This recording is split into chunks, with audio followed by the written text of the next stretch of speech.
These are 10 times Francine Smith finally tasted the karma cocktail she's been stirring for 20 seasons, ending with a payback so savage even Roger winced. Ready? Buckle your seatbelt, grab a Costco-sized jug of Francia, and let's start with a little pillow talk gone very, very wrong. But that's nothing compared to the concert cult hiding at number 9. Starting with the episode The 200. The episode kicks off with Stan crossing a milestone the CIA keeps unofficially. But Roger, of course, shouts it from the rooftop. This is the 100th human being Stan has personally neutralized. Seconds after the champagne cork lands, an off-book CIA cadre called Project Reaper flips the switch on Langley Falls. Power grid fried, cell towers dark, Roger clones crawling through the cul-de-sac. Francine's first move? Hustle everyone into her Pinterest-approved survival RV, stocked with wheatgrass shots and affirmation chalkboards. Reality bites when the generator dies, the composting toilet backs up, and the kids mutiny for bottled water. By night 3, her positivity podcasts are drowned out by quad-rotor drones hovering over the skylight, and the vacation on wheels smells like an abandoned CrossFit gym. Francine's penance? Watching Stan burn every favor he's ever banked, while she's busy rationing dry shampoo to feel normal. But that RV meltdown is just a teaser. In season 13, she has to host a reconciliation potluck for the deprogrammed Reaper agents. With Roger catering, Langley Falls is on fire. But Francine's coldest war isn't with drones, it's with George Clooney. Next stop, the prettiest revenge plan TV ever greenlit. Tears of a Clooney. Flashback to Francine's 39th birthday. Happy birthday, dear Francine. Happy birthday to you. She cues up her only TV appearance on the living room set, breathes in, and then a young George Clooney strolls into frame and ad-libs right over her one line. And please, have a... Can I help you folks with your bags? That's George Clooney. He gets the applause and the trajectory. She gets a rage that sets like concrete. Present day, she doesn't want fame. She wants closure. With tears, the plan is simple and unhinged. Woo him, win his heart, then break it. Stan, ever the supportive menace, snaps into CIA mode, wheels up to Prague, where Clooney's filming Dr. Love. New mission, remove the entourage, embed as the bodyguard, and turn Francine into Clooney's exact type. Speaks to true love, holds eye contact, refuses to swoon. Weeks blur into months, months into a year. The long con works. Clooney falls hard. Complication nobody planned for. Clooney is absurdly likable. Stan catches feelings of the wholesome, romantic variety and starts protecting the target. Poontang, I love you too much to let this happen. Francine's a fraud. She's a housewife from Virginia out to hurt you. Little warnings, tiny sabotage. She's a mom. The operation wobbles, and Francine snaps the way only a thwarted woman with a spreadsheet of revenge can snap. You betrayed me, Stan. And since now I'll never be able to break Clooney's heart, I must kill him. Stan cuffs her to a pipe. She goes full action movie, freeing herself the hard way and tearing through Prague on a motorcycle toward a mountaintop spa where Clooney is unwinding. Part shampoo commercial, part final boss arena. She beats Stan there, eyes locked on the prize. Closure looks great in Prada, until Francine asks for something real and gets CIA Jello instead. Pack your bag, we're going on vacation. And then the cleanest break. Stan does it for her. He ends the friendship on camera. No explosion, just the quiet shatter of a man being dumped by his best buddy. Francine watches on hidden surveillance, a small, satisfied smile replacing years of static. The midlife fog lifts, the world tilts back into place. Meanwhile, back home, Roger is too busy turning the drained pool into a doomed vineyard to be anyone's assassin publicist. And that's how we get to the next episode, Vacation Goo. Francine wants water that actually splashes, not CIA Jello. She's picturing real sun on real skin until she finds out their perfect Maui getaway was cooked up in Stan's virtual reality goo chambers. Wakey, wakey, eggs and bakey. That's the snap. She doesn't want to reset, she wants reality. The family, drowning in guilt, books an actual cruise and begs her to let them make it right. She agrees, with a stare that says one false move and the vacation dies. Day 1 at sea, everything feels suspiciously curated. Crew that's a little too sunny, activities that line up a little too perfectly. Steve gets attention from the ship's activities director, Becky Arangino, and even that reads like a planted side quest. Francine can't shake the feeling she's still in the tank, so she does the only reality test she trusts. She jumps overboard, fully expecting to wake up at home. I'll see you all in the living room in a minute. I'm in the cave! The family and Becky plunge in after her. The ship doesn't turn back. Now it's just waves, panic, and the sick weight of this might be real finally settling in. They wash up on an island and immediately learn it comes with a new itinerary. Human beings who hunt other human beings for sport. The Smiths duck into a cave, hearts thundering, rock shifts, screams. Becky is crushed, and survival stops being theoretical. She's gone. No! It's the darkest thing this family has ever done, and it's done in a whisper. Then the hunters close in, paintballs, not bullets, and the curtain yanks back. The island is a cruise excursion. There's a buffet on the beach. The horror wasn't the hunt, it's realizing the line between experience and memory got chewed straight through. Back home, the fight's gone. Francine wanted real. She got something crueler. Proof that real can still feel fake. So the Smiths do the only honest thing they can. They climb back into the goo together and raise a glass to the goo, choosing the lie they control over the chaos they don't. It's not happy, it's closure. After an island hunt that ends in buffet tongs, Francine tries live theater therapy. Spoiler, it ends with a stage kiss, a police report, and Roger in 3 wigs. Quick pit stop. If you're vibing with this chaos, tap subscribe now so you don't miss the number 9 cult reveal. A piñata named Desire. Langley Falls Community Theater slaps a flyer on the door. Piñata Man. Open auditions. Roger swans in already rehearsed for his standing ovation. Stan, sick of hearing about Roger's process, puffs up and declares himself top dog. Roger weaponizes that ego in the most Roger way possible. Come to my acting class. Spoiler, the teacher is just Roger in a different wig. Stan is wooden at first, CIA grade plywood, but with Irwin Beyer Jr.'s method, he loosens up enough to sell a War Games scene like it's his own trauma. Casting day. The director stares at headshots, at swagger, at who can actually say words in order, and hands the lead to Stan. Roger for once gets a role with no lines and a smile that says he's going to burn this theater down artistically. Rehearsals turn into a cold war in warm lighting. Then opening night hits, and Roger does what Roger does. He injures the leading lady and her understudy off stage and glides back in as Clashawn Montague, ready to snatch the spotlight and Stan's oxygen. Curtain up, and immediately down goes the decorum. Every scene becomes a duel. Chairs get dragged, sets get manhandled. The dialogue melts into an improvised battle rap.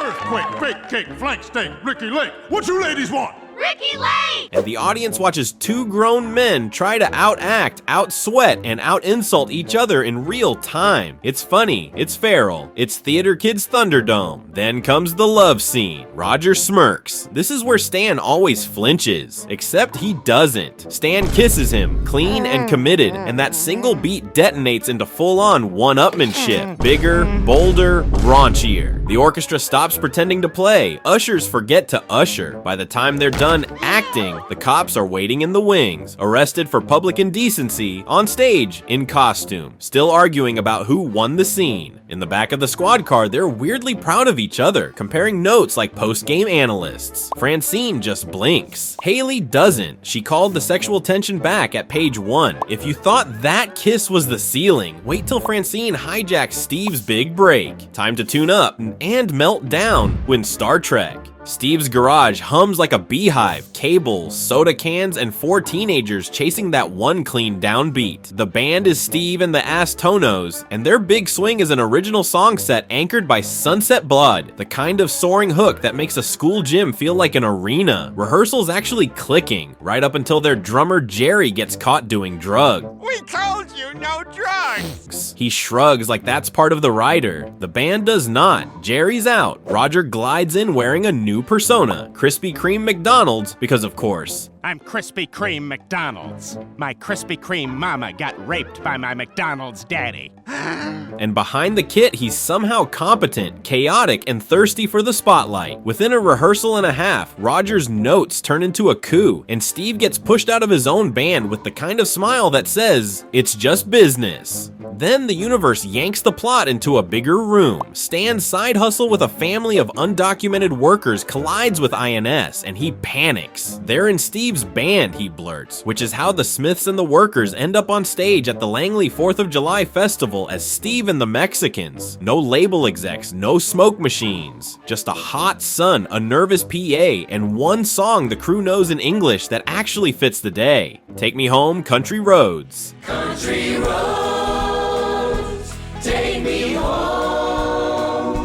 They sing it like a prayer, and it lands, hard enough to make even Stan rethink what he's doing. The crowd swells, the moment swells, and when it's over, bears and fireworks blur while the family helps spirit their new bandmates to safety. It isn't a showcase, it's a gut check. Steve doesn't get a contract, but he gets something cleaner. A stage, a song, and the charge that comes from earning a cheer. The amps die, the family values kick in, and then a voice from space crackles through the radio. Jeff's calling. If anyone can pick up, it's Francine, the longest distance relationship. Jeff's gone, snatched by Roger's people and swallowed by deep space. Haley collapses into mixtape grief, curtains closed, headphones welded on, the same 3 songs looping until the batteries beg for mercy. Francine tries every Earth Mom fix she knows, casseroles, pep talks, forced sunshine walks, but the house still sounds like an empty voicemail. Then, out of nowhere, a voice cracks through Steve's dusty CB radio, all static and panic.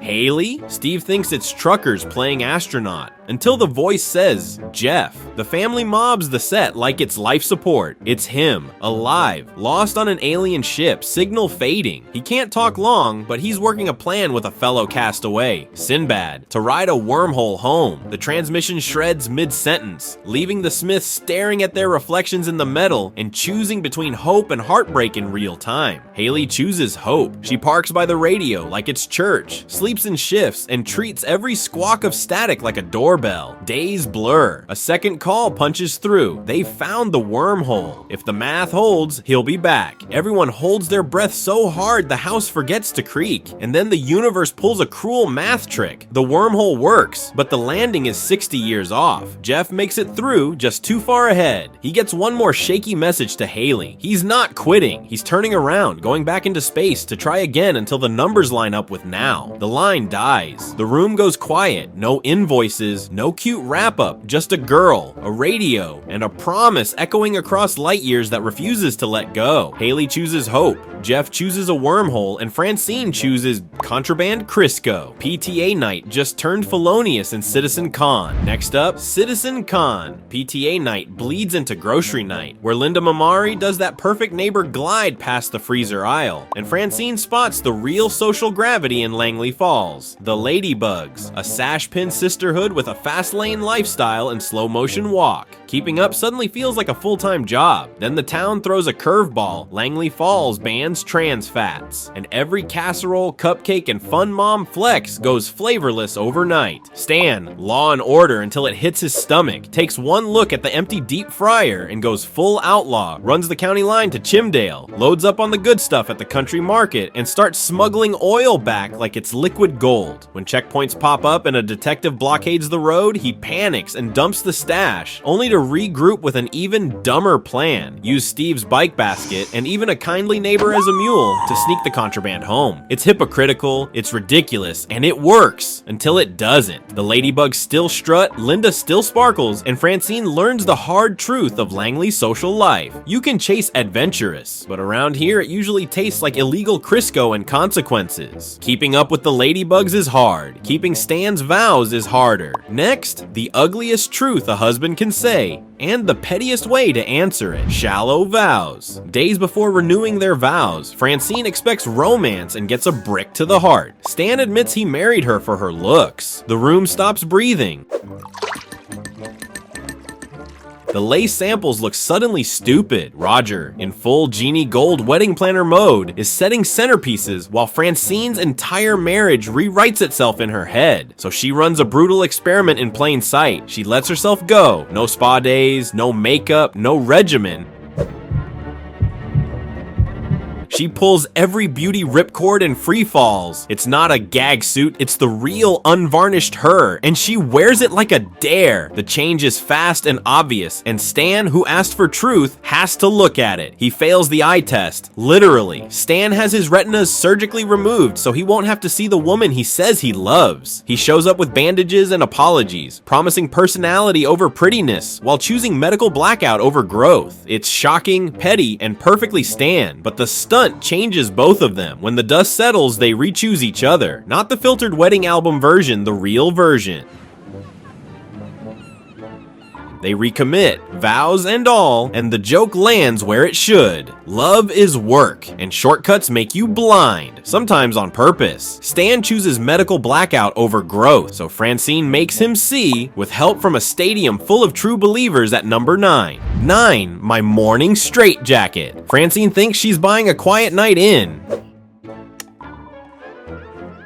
And then Stan goes nuclear over Haley's concert. He literally swallows her ticket, so Francine fishes it back out with kitchen tongs like a surgeon who moonlights as a mom. Stan storms the venue to drag Haley home, and gets hit by My Morning Jacket's wordless chorus like a truck made of reverb. In one song, he goes from hall monitor to full-on groupie, convinced Jim James is writing every lyric specifically for him. He and Roger chase the tour posing as Rolling Stone press, get thrown off the bus after Stan tells the worst rock and roll lie in history, and Roger promptly strands him at a backstage door like yesterday's laminate. Francine clocks it, the only way out is through. She puts on her most dangerous smile and infiltrates security checkpoints with escalating shamelessness. Hair flip, shirt lift, skirt lift, until even the last guard, a woman, is starstruck enough to wave them in. On the other side is the reality check, Jim James himself, calmly explaining that no, he's not beaming secret messages into Stan's skull. And yes, the person who actually understands Stan is the woman standing right next to him. Stan's delusion pops, Francine's patience wins, and the two of them reignite in the dressing room, right as that last guard steps in and shuts the door with a smirk. Meanwhile, the tour keeps spinning. Zach Galifianakis turns up as a bearded bootlegger hawking a sketchy hotel bathroom recording, merch lines snake past the exits, and the night ends the only way this saga ever could, with the band themselves on screen and in-universe, playing out over the credits while Stan finally looks at Francine instead of the spotlight. Once the reverb fades and the laminate peels, the wolves come out. Literally. Muffins, maulings, and a kiosk that will not quit at number 10. 10. Finances with wolves. Francine doesn't want another someday. Stan blows his work bonus on toys. She opens the muffin kiosk at the mall anyway. Francine, this is unacceptable! Glossy display case, warm trays marching out like soldiers, the whole place smelling like cinnamon ambition. By lunchtime, she's moving product and moving on from permission. At home, breakfast doesn't magically appear, and Stan realizes what life without a housewife actually feels like. Hungry, the muffin glow spreads farther than the food court. Out in the trees, a wolf catches the scent. Roger pounces on the distraction, drags the beast home, and names her Felicity like she's a Gilmore Girl with Fang. So, any cute boys in your life? Steve, having met Felicity's teeth up close, spirals into "Am I a werewolf?" panic. Meanwhile, Francine keeps smiling and slicing samples, fueled by the kind of petty joy that tastes better than frosting. This was her call. Then the mall turns into a set piece. Klaus, in a borrowed human body thanks to Stan's worst idea, shows up to peacock at Francine just as an eco-terrorist buddy of Haley decides the moment needs fireworks, sirens, smoke, and a toppling statue. Francine freezes, Stan shoves her clear, and the bronze crushes Klaus's new chassis like a soda can. The CIA solution? A quick trip to the pet shop and back into the bowl he goes, soggy dignity and all. Once you've been black, there's no going back. When the dust settles, the kiosk is still there. Trays cooling, rent due, independence humming like a heat lamp. No insurance payout, no Deus Ex clipboard. Just a woman who proved she can do the thing she said she'd do. Stan learned what breakfast costs. Roger's raising a wolf. And Francine? She resets the glass, reloads the muffins, and takes the next order without asking anyone's permission. That wraps up today's video. Which entry did Francine deserve most? Time stamp it and convince me I'm wrong. Best take gets a heart. Worst take gets a Roger persona named after you.